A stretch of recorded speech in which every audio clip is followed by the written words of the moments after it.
del Tribunal Supremo. ¿Qué tal? ¿Cómo está? Muy buenas tardes. Hola, buenas tardes, Javier. Magistrado, ¿cómo lee esa sentencia? David Sánchez, 9 años de inhabilitación para cargo público. Bueno, hay que acotarla porque son 377 páginas y nos podemos perder. Vamos a centrarnos, es fácil, en el apartado B de los hechos probados, que es lo único que toma en cuenta la audiencia de Badajoz para considerarle cooperador necesario de una prevaricación, figura extraña. Estos hechos se centran en los años 20 a 22, en el que la original adjudicación, con todos los requisitos administrativos legales de director de conservatorio, se transforma en director de artes escénicas. Y se justifica porque dice las artes escénicas son más completas, es canto, es ballet, es coros, es escenografía. Bueno, todo eso yo ni entro ni salgo. A mí soy muy aficionado a la música, pero no me atrevería a fundar una sentencia en eso. Es discutible, todo eso se discutió y termina el apartado con un párrafo rotundo diciendo que de ninguna de las maneras David Sánchez intervino o influyó para que se produjese ese cambio. Y al final, de forma sorprendente, considera que como el tráfico de influencias se ha venido abajo, pues es cooperador necesario de un delito de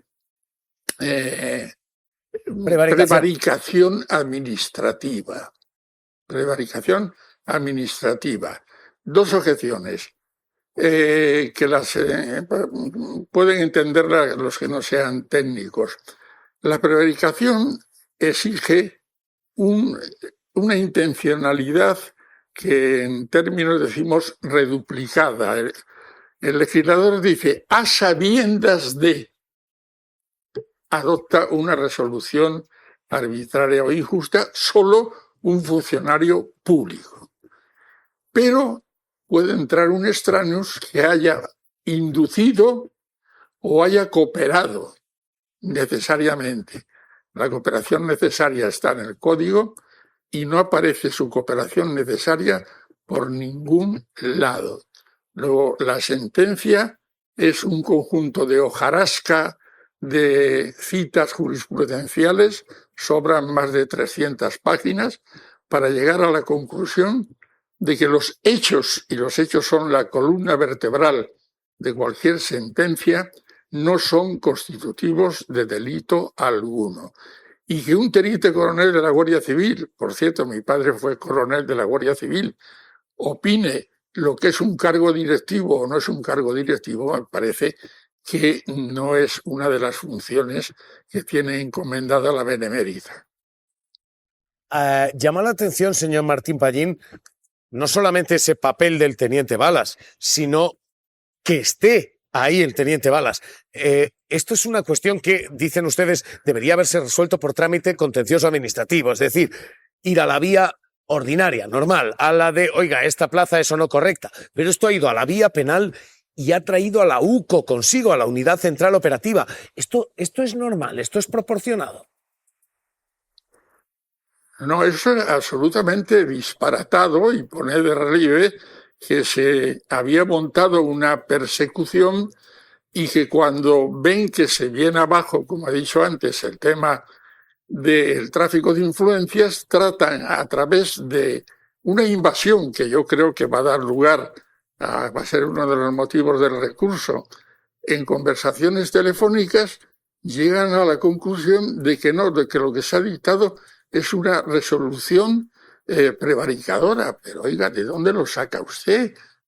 Si el hecho probado no dice eso, dice que hay discusión, como la hubo en su momento sobre si era o no necesario un director de conservatorio, cosa lógica. Esto estará pasando hoy día en multitud de ayuntamientos, diputaciones e instituciones públicas de España, en que discutirán pues el cargo A, el cargo B, esto viene bien, esto no, pero todo eso es, como ha señalado, contencioso administrativo, y es más, la sentencia dice que hubo entrevistas a 11 candidatos, me estoy refiriendo al acto inicial que no lo toman en consideración, que 6 fueron declarados aptos y 5 no aptos. Oiga, ¿pero qué más quiere usted? Si usted no está de acuerdo, pues vaya a lo contencioso administrativo. Se ha utilizado indebidamente el derecho penal y no puede haber una cooperación necesaria en un acto en el que solamente se cambia el nombre e incluso se amplían el contenido de ese cargo. Insisto, años 20 a 22. Todo lo demás podríamos estar hablando mucho tiempo, pero nos distraería. Esa es la esencia de la sentencia, los hechos y la condena. Me quedo con lo que dice. El resto, hojarasca judicial. Me ha gustado la expresión. Magistrado, esta es la primera clave. Y esto es David Sánchez. A esta hora la Audiencia Provincial está debatiendo si sienta en un jurado popular a Begoña Gómez, a la mujer de Pedro Sánchez. ¿Cómo lo ve? ¿Debe haber jurado popular aquí? Vamos a ver, inicialmente el tráfico de influencias es un delito de jurado, pero claro, esto cualquier juez o jueza que sepa y conozca sus funciones, cuando recibe una querella, tiene que iniciarla por jurado, pero se ha tirado 2 años y medio llevándola por el procedimiento normal.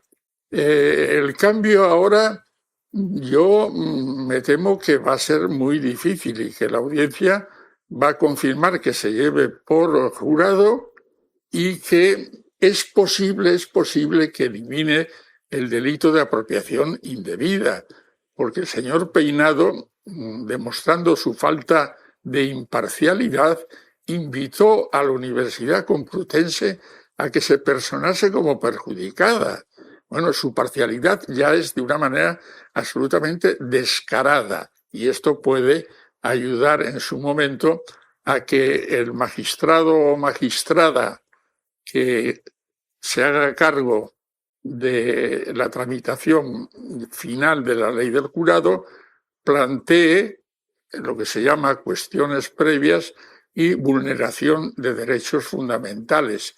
Esto nos llevaría a la nulidad de todo y a la absolución. Pero, repito, me temo, a la vista de los acontecimientos, que se va a confirmar que se va a tramitar finalmente por jurado, repito, por otro magistrado o magistrada distinta. Hay un turno señalado en la audiencia provincial y que este magistrado o magistrada, ojalá, pues sabiendo lo que tiene entre manos, plantee en esa cuestión previa y que las defensas pues digan que ha habido, pero vamos, no una, sino vamos, un torrente de vulneración de derechos fundamentales, entre otras cosas, las famosas medidas cautelares y el hecho de que si ha estado o no en Londres, yo desde luego no le contestaría, diría, pues mire, averígüelo usted,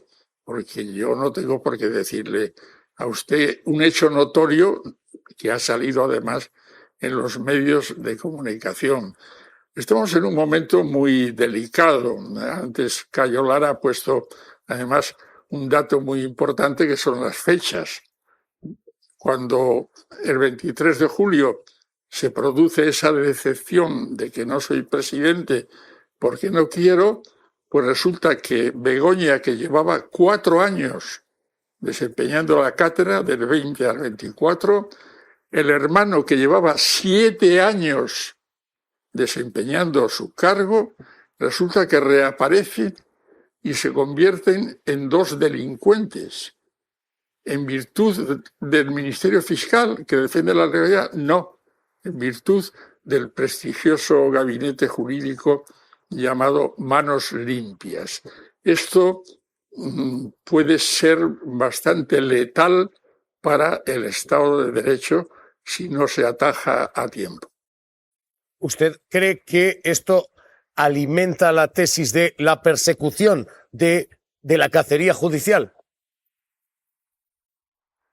Hombre, por supuesto, no hace falta, pero de la cacería judicial, te repito, de un sector de la judicatura que ya es bastante numeroso, no es total, que nadie habla de que el gobierno o los que somos críticos somos con el Poder Judicial. No, no, no. Somos críticos con determinados jueces y con determinadas actuaciones de esos jueces. El señor García Castellón consideró terrorismo lo del aeropuerto del Prat. A Tsunami Democratic, que sabes quién era el presentador público de Tsunami Democratic. ¿Quién? Pep Guardiola. Lo presentó en la Plaza del Rey de Barcelona y consideró que era una organización terrorista. Si esto lo puede aguantar el Estado de Derecho o lo puede aguantar el Poder Judicial, y me refiero al Consejo del Poder Judicial, no a los jueces, sin tomar medidas, vamos por muy, muy mal camino. Magistrado emérito del Tribunal Supremo, José Antonio Martín Pallín. Un placer escucharle como siempre. Cuídese, le mando un abrazo muy fuerte. Que podrían ser valorables como corrupción o como fuere, estas, pues hombre, es que no hay pruebas. No es que lo de la libretita, pues esto, y además tampoco... El único vicepresidente del gobierno que acaba en la cárcel era del PP. Sin pruebas condenar a nadie. Aquí no. Aquí ha habido una decisión clara de revertir lo que las urnas no les han dado y actúan como elementos políticos sin ningún pudor. Ahí, dejadme, tú mencionabas a Garzón. Es cierto que a Garzón se le abrió, no una, 3 causas. Garzón tuvo que responder por memoria histórica, por el Banco Santander y por la Gürtel, por esas 3 causas. Y esto es lo que está llamando la atención. De repente descargan ciertas nubes en ciertos sitios muy concretos y suelen cojear siempre hacia un lado. Claro. Y esta es la pregunta, si está habiendo aquí doble vara, si hay una guerra judicial encubierta o no. Baldoví nos lo decía aquí hace un momento, decía esto, hay 2 varas y parece que hay 2 descargas judiciales. No habría caso si no fuera el hermano y la mujer de Pedro Sánchez. La pareja de Pérez Llorca, 2 meses después de Pérez Llorca ser presidente del gobierno, accede a una plaza en la Diputación donde se le dobla el sueldo. ¿A que eso no llegará a los juzgados? Como tampoco se investigará lo de Moreno Bonilla. Los ciudadanos lo que sí que están percibiendo es que hay una doble vara de medir. Maraña, Alberto. Es que hablemos, por favor, de casos concretos, de hechos, de autos, de decisiones, de jueces concretos. Yo no creo en conspiraciones, pero tampoco soy idiota. No creo en casualidades. Y hay comunidad de intereses. Y una cosa es el gobierno y otra cosa es el poder.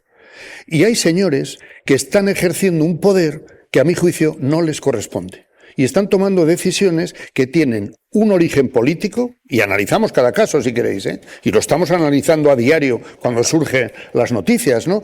Están dando pasos judiciales basados en un origen político y sin pruebas sólidas que puedan condenar a nadie. Y se está condenando. Sí, sí. Y esto lo está percibiendo la gente, la población, porque lo ve cualquiera que analice, insisto, caso por caso. Sentencia del fiscal general, proceso anterior, las anomalías que cometió el juez Hurtado en ese proceso. Y sobre todo, ¿qué consecuencias tienen las cosas que hace el juez Peinado? ¿Quién las para? ¿Dónde está la instancia superior que diga, oiga, ya está bien? ¿Las ha parado? Usted no ha parado una y le ha dado continuidad a otra. ¿Y a qué velocidad? Porque ya el daño está hecho. Es decir, cuando alguien dice a la mujer del presidente del gobierno, me da igual en este caso que fuera del PP, un juez decide, oiga, venga aquí el pasaporte porque sospecho que usted se puede fugar. Pero ¿qué juez de qué país democrático del mundo se le ocurre hacer eso sin que pase absolutamente nada? Es así. Y no me retrotraigo a Cristo, Estoy poniendo ejemplos muy actuales. ¿O esto es una excusa del gobierno? Sí, se ha hablado mucho de coincidencias, ¿no? Yo he oído muchos debates y comentarios sobre coincidencias, pero son demasiadas coincidencias para que no creamos que aquí están pasando cosas. Yo hoy me he hecho un repasito de los datos que tengo y de lo que voy viendo, y es que la frase de quien puede hacer que haga la dijo Aznar en noviembre del 2023. Bien, pues en el año siguiente, en 2024, 5 meses después, Manos Limpias denunció a Begoña Gómez. 20 días después, David Sánchez fue denunciado también por Manos Limpias y se abrieron las diligencias en el juzgado. 6 meses después se imputó al fiscal general del Estado y casi un año después se imputó a Ábalos, Koldo y Cerdán. Yo diferencio perfectamente estas 4 imputaciones. Me parece que la de Koldo, la de Ábalos y tal, los sinvergüenzas no pueden estar en política y mucho menos en instituciones y por tanto hay que detectarlos y cuando se detectan hay que apartarlos porque hacen mucho daño a la izquierda en este caso y a la propia democracia y al buen funcionamiento de las instituciones. Pero los otros 3 casos, el caso de la Fiscalía, es el fiscal general o alguien de su entorno, los que entienden de temas jurídicos saben que eso es una aberración desde cualquier punto de vista. El caso de David Sánchez, bueno, 9 meses de inhabilitación. A Baltar, que enchufó a dedo, creo que fue en Orense, en la Diputación de Orense, enchufó a 104, le pusieron 9 meses de inhabilitación. Y después el caso de Begoña, y yo creo que aquí estamos asistiendo, lo he dicho en alguna ocasión y lo voy a volver a repetir, ante una supuesta violencia vicaria judicial en el caso de la familia de Sánchez. Esto no pueden ser casualidades. En todos los casos está de por medio Manos Limpias, hazte oír, y una serie de asociaciones determinadas. Y en un año, exactamente en un año, después de la frase de Aznar, se han hecho 4 imputaciones diferentes y en 2 años se han hecho 3 condenas. Y ahí siguen estando la Gürtel, sigue estando el caso Púnica todavía, sigue estando el caso Kitchen sin determinar sentencia, sigue estando el caso de Montoro y siguen estando los casos viejos que se mueven entre 8 a 13 años de instrucción. Claro, esto no puede ser una casualidad. Aquí se ha dicho muchas veces que hay una justicia rápida para la izquierda y una justicia muy lenta, en este caso, para la derecha y, por tanto, eso nos tiene que llevar a conclusiones. Y aquí hay un interés premeditado de que el gobierno dimita para que se convoquen elecciones forzadas y que no se llegue a convocar las elecciones de manera natural. Y creo que la batalla en este momento hay que darla en que hay que seguir gobernando y hay que convocar las elecciones cuando toquen de manera normalizada, no por la presión que pueden estar haciendo desde aparatos judiciales, desde algunos aparatos medios de comunicación y desde luego de gente que se está moviendo en este momento en función de aquella frase que dijo Aznar en noviembre de 2023. Yo sí creo que el que pueda hacer está haciendo y si no, a las pruebas me remito. Cayo, puede tener un efecto contraproducente. Estábamos leyéndolo aquí en mesa. Esto puede acabar movilizando a la izquierda.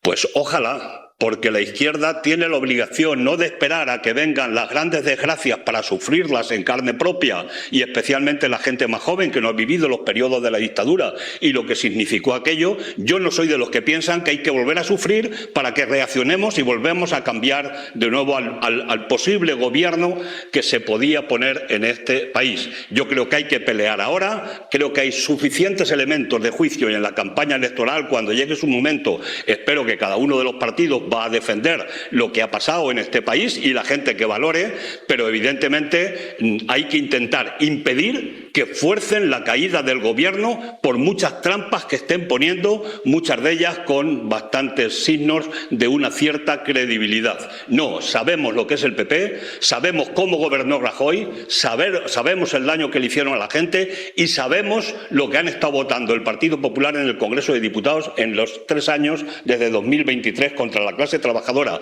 Y hoy hay que decir siempre la verdad, han votado a favor de una medida social. Yo creo que es la primera votación que han tenido en este sentido en el Congreso y espero que esa sea la tónica que mantengan de aquí hasta que se convoquen las siguientes elecciones.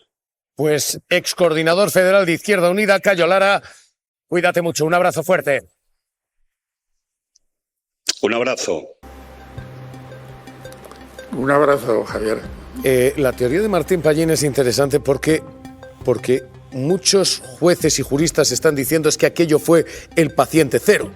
Y si se pueden cometer atropellos con los independentistas, ¿por qué no con los izquierdistas? ¿Por qué no con Podemos? Y después, ¿por qué no con el gobierno? Y ahora mismo la tesis que he aprendido es esta, la que estaba diciendo Martín Pallín. Hemos doblado tanto el Estado de Derecho que ahora mismo ahora mismo hay una sensación de que se está doblando de más, que se está maleando. Óscar Puente decía, este va a ser el tiempo que pase a la historia como cuando se crujieron las cuadernas del Estado. ¿Estamos en esto o esta es la defensa de quienes se están viendo acusados, atacados y sentados en el banquillo? Bueno, yo es que me siento pesado conmigo mismo, ¿no? Reivindicando una cosa que ha explicado muy bien Martín Pallín, ¿no? Es que ya está bien de que cada vez que se analiza y se critica a un juez concreto por un auto concreto, por actuaciones concretas, la respuesta sea, están poniendo en entredicho el Estado de Derecho, la justicia y tal. No, las encuestas que ya hemos citado varias veces de la semana pasada indican que la población está percibiendo algo que es muy perjudicial para el prestigio de la justicia en España, que es esa concepción de que hay dos varas de medir, hay dos velocidades, no hay la misma contundencia con unos que con otros, y algo esencial, que es que cuando se analizan autos concretos, viene recorriendo esto, yo diría que como mínimo desde el asunto del proceso, y por eso hay varias sentencias y varios autos que se deberían analizar con mucho detalle para ver el origen de determinadas cosas como es la concepción creativa del derecho. Entonces hemos asistido ya a varias cuestiones que son muy discutibles y no hay que rechazar de entrada, oiga, es que usted está poniendo en entredicho no sé qué. No, analicemos el auto, por favor, sí, y veamos esa dosis de creatividad que tenía, por ejemplo, el concepto que Marchena incluyó sobre la malversación. Y decidió que la malversación se podía interpretar de otra manera, que por cierto una de las juezas que estaba en la sentencia del proceso advirtió, oiga, yo estaba allí y la concepción de la malversación no era esta, usted ahora se la está inventando. Sí, los jueces crean derecho. Esto fue así. Y entonces decidió, por esa creatividad, está Puigdemont todavía donde está. Esto es así. Y fue una reacción ¿a qué? A la ley de... ¿De qué? Amnistía. Amnistía. Es que es clave en todo esto. Es clave.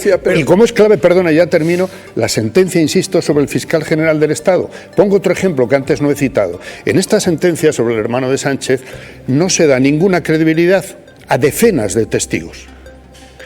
No se le da credibilidad, como pasó en la sentencia del fiscal general del Estado, que el tribunal decidió que los periodistas que decían, oiga, que yo le digo a usted que la fuente no fue esta, que no fue. Entonces, una de dos. El tribunal decide que los testigos están faltando a la verdad y, por tanto, cometiendo un delito, pero no pasa nada, no hacen nada con eso. En este caso ocurre lo mismo. Se rechaza el testimonio de decenas de testigos que dicen, oiga, que esto estaba justificado, esto se hizo así, esto no tenía ninguna influencia ni ninguna presión detrás, eso no vale para nada. Sí vale lo del teniente coronel Balas, que no sabemos todavía qué pintaba la UCO en la investigación de un enchufismo, pero el teniente coronel Balas dijo que él deducía, no porque tuviera pruebas, deducía lo que deducía.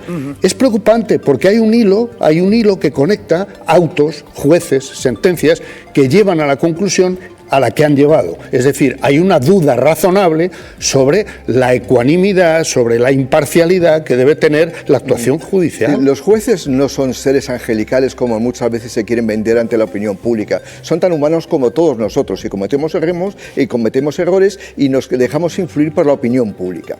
Y hay determinados momentos históricos, eso ocurrió en los años 90, actualmente está ocurriendo, en que los jueces se sienten salvadores de la patria, en el sentido de cómo se ha creado un clima de corrupción en la opinión pública, yo luego hay que ser muy duro con lo que consideramos que es corrupción. En la sentencia de Koldo y Ábalos, ahí me llama la atención el que se pone énfasis en que hay que acabar con la corrupción. Si es que los jueces no tienen que hacer consideraciones políticas sobre cómo acabar con la corrupción, tienen que aplicar la ley y no ser esa parte creativa del derecho que tú dices. No ser parciales. Los jueces están creando el derecho, desgraciadamente, que eso corresponde al poder legislativo. Pero desgraciadamente muchos jueces reinterpretan las leyes de tal manera que se alejan absolutamente de la filosofía del legislador. Y entonces estamos en una situación de esas que ocurre en determinados periodos, como ocurrió en la Italia de los años 80, donde una serie de jueces y fiscales sentían que tenían que salvar la democracia. Fíjate, y entonces hay algunos jueces, no estoy diciendo todos los jueces, y algunos jueces se pasan varios pueblos, como se suele decir, precisamente por lo que tú decías, llega la ley de amnistía, se sienten defraudados después después de la sentencia condenatoria y dicen, pues hay que salvar a este país porque ese se nos va de la Con mano. autos que se Está posicionan fuera. políticamente. Claro. Fíjate, Es que siendo matices. Pero este es el recorrido. Hay réplicas ahora mismo. Os voy a dar la palabra a los dos, Alberto. Pero este es el recorrido ahora mismo. Acaba de hablar Pedro Sánchez. Acaba de hacerlo el presidente del gobierno. Acaba de hacerlo también el ministro de Hacienda. Pedro Sánchez acaba de decir esto. Esa es la vocación de la España de hoy. Un país que mira al mundo consciente de que los límites existen solo para ser superados, de que los conflictos no están para ser administrados indefinidamente, sino para ser resueltos. Creo que esa es la mejor reivindicación que podemos hacer a la buena política. Y acaba de hablar mucho más explícito, hay que leer entre líneas a Sánchez, pero mucho más claro el ministro de Hacienda, Arcadi España. Se trata de una instrucción y una sentencia cuyo origen es una organización ultraderechista que durante el procedimiento hemos visto a la Fiscalía desmontar cada uno de los argumentos y seguro que yo confío en el sistema judicial en su conjunto que en próximas instancias judiciales se demostrará algo que es real, que es la inocencia del señor David Sánchez. Y os planteo lo que estaba desarrollando Maraña, lo que decía Martín Pallín. Esto empezó con Tsunami Democratic, terrorismo, malversación. No hubo protestas. Siguió con Podemos, Pisa, Granadinas, los 40 kilos de cocaína, no hubo protestas. Y ahora llega al gobierno y puede tumbar al Ejecutivo. ¿Esto es así? ¿O esto es la respuesta que están dando en un manual todos los que acaban sentados en un banquillo? ¿Qué tenemos? Esta es la respuesta que hacen todos los que acaban sentados en un banquillo, con un mucho mejor manual, mucho más elaborado, porque empieza a hablar del lawfare desde el tiempo de Cristo bendito. Esto es lo mismo que cuando Mariano Rajoy salió rodeado de toda la derecha O sea, ¿quién del te PP, refieres? ¿Quién se refiere a Cristo bendito? Es decir, hablamos de al- autos concretos. No, es que si nos jueces remontamos a concretos. Tsunami Democratic, ¿por qué no nos remontamos también a la ley de partidos y entonces empezamos a poner en duda si se hizo mal con ilegalizar a Batasuna? Allí también hubo creatividad. obvio. Y yo creo que todos los que somos demócratas estábamos como mínimo contentos con el efecto. No se hicieron críticas durísimas con el efecto sobre dicho. esa decisión. En todo que tú caso, estás diciendo, estaba cuando se cerró el periódico intentando Edil. terminar. Esto es exactamente lo mismo que cuando Mariano Rajoy se puso con toda la dirección del PP a decir que la Gürtel no era una mafia del PP, sino contra el PP. Mira, no se lo creía ni él. Era absurdo un presidente del gobierno diciendo semejante idiotez. Lo de ahora es lo mismo, exactamente. No, de manera Esa coordinada. idiotez acabó con el juez Garzón, por cierto. Es decir, es que no es lo mismo. No, es que el juez Perdóname, Garzón Alberto. había cometido delitos para intentar el juez perseguir esa Garzón, idiotez. además, se le ¿Qué va a ocurrió hacer? investigar el franquismo y acabaron con él. ¿tú Esto crees que es sí? así. Sí, Claro. sí. No, y lo de Pero Pinochet también. Sí, porque cuando él incluyó Cuando se- escuchas Pero a cuando algunos se ha abogados, rebatido- lo justificó legalmente. Pero si lo han Es igual. rebatido los tribunales internacionales. No los- De verdad. Hombre, o sea, no me vengas a contar Está esto. Lo pendiente que se de ha hecho- restituirle en su juzgado. Que ya es imposible, porque obviamente ellos saben con qué juegan. Hacen el daño, se producen las consecuencias, en este caso políticas, y a partir de ahí pues pasa. O sea, el tiempo. vivimos en una dictadura de la derecha en la que lleva 30 años gobernando Lo la que izquierda. decías antes, ojalá fuera así, siendo malo, Divertidísimo porque este es un problema histórico en derecho. Sí, sí. El control de los jueces, que quién controla al controlador, quién hace posible que no vayan a su bola. Pero bueno, lo que tú planteas es como ellos se creen que van a salvar la patria y de manera bien intencionada. No, si no juzgo Esto la puede intención. ser una tesis bien intencionada e individualmente toman decisiones. No. Aquí obviamente responden a una oposición única, porque no van contra toda la corrupción, no. Van contra determinadas personas que pertenecen siempre a un espacio muy concreto. Y las otras situaciones